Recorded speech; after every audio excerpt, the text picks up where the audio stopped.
आज मैं आपको कार्तिक महात्म का 22वां अध्याय सुनाने जा रही हूँ, जो कि कुछ इस प्रकार है। राजा पृथु बोले, हे नारद जी, अब आप कृपा करके मुझे ये बताइए कि वृंदा को मोहित कर भगवान विष्णु ने क्या किया और फिर वो कहाँ गए। तब नारद जी ने कहा, जब देवता स्तुति कर मौन हो गए, तब भगवान शंकर ने सब देवताओं से प्रसन्न होकर कहा, हे ब्रह्मा आदि देवताओं, जलंधर तो मेरा ही अंश था। मैंने उसे तुम्हारे लिए नहीं मारा, किंतु यह मेरी सांसारिक लीला थी। फिर भी आप लोग यह सत्य कहिए कि इसमें आप सुखी हुए हैं या नहीं।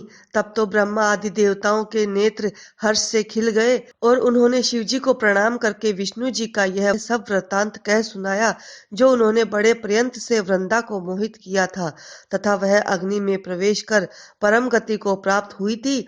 देवताओं ने यह भी कहा कि तभी से वृंदा की सुंदरता पर मोहित हुए विष्णु उनकी चिता की राख लपेटकर इधर उधर घूम रहे हैं। अतएव आप उन्हें समझाइए, क्योंकि यह प्रकृति सदा चराचर आपके अधीन है।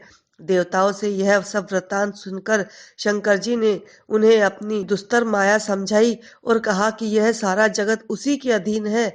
उसी से मोहित विष्णु जी काम के वश में हो गए हैं, परंतु महादेवी उमा त्रिदेवी की जननी सबसे परे है। वह मूल प्रकृति परम मनोहर और वही गिरजा भी कहलाती है।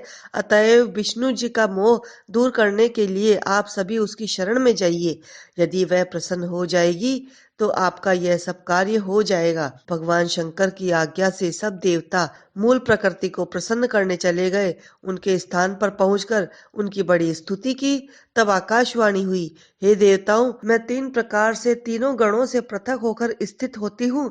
सत्य गण से गौरी, रजोगुण से ज्योति रूप हूँ। अतएव अब आप लोग मेरी रक्षा से यदि सादर उन देवियों के पास जाओ तो वह तुम्हारे सब मनोरथों को पूर्ण करेगी।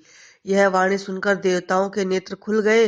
वह भगवती का आदर करते हुए गौरी, लक्ष्मी और सरस्वती को प्रणाम करने लगे। तब देवताओं ने भक्ति पूर्वक उनका स्मरण किया। सब देवियां प्रकट हो गई। सब देवताओं ने प्रसन्न होकर भक्ति पूर्वक अपना निवेदन किया। देवियों ने कुछ बीज देकर कहा, इन्हें ले जाकर दे दो, तुम्हारे सब कार्य सिद्ध हो जाएंगे। ब्रह्मा आदि देवता उन बीजों को लेकर भगवान विष्णु के पास गए और उन्हें वृंदा की चिता भूमि में डाल दिया। उससे धात्री, मालती और तुलसी प्रकट हुई। भगवान विष्णु ने जो ही उन स्त्री रूप वाली वनस्पतियों को देखा, वह उठ बैठे। कामासक्त चित्त से मोहित होकर उनसे याचना करने लगे। धात्री और तुलसी ने उनसे प्रीति की। विष्णु जी सारा दुख भूलकर देवताओं से नमस्कृत होकर अपने लोक में चले गए। अब वह पूर्ववत सुखी होकर भगवान शंकर का स्मरण करने लगे। यह आख्यान शिव जी की भक्ति देने वाला है। तो भक्तों, यह था कार्तिक महात्म का 22वां अध्याय। अगले वीडियो में हम आपको सुनाएंगे कार्तिक महात्म का 23वां अध्याय।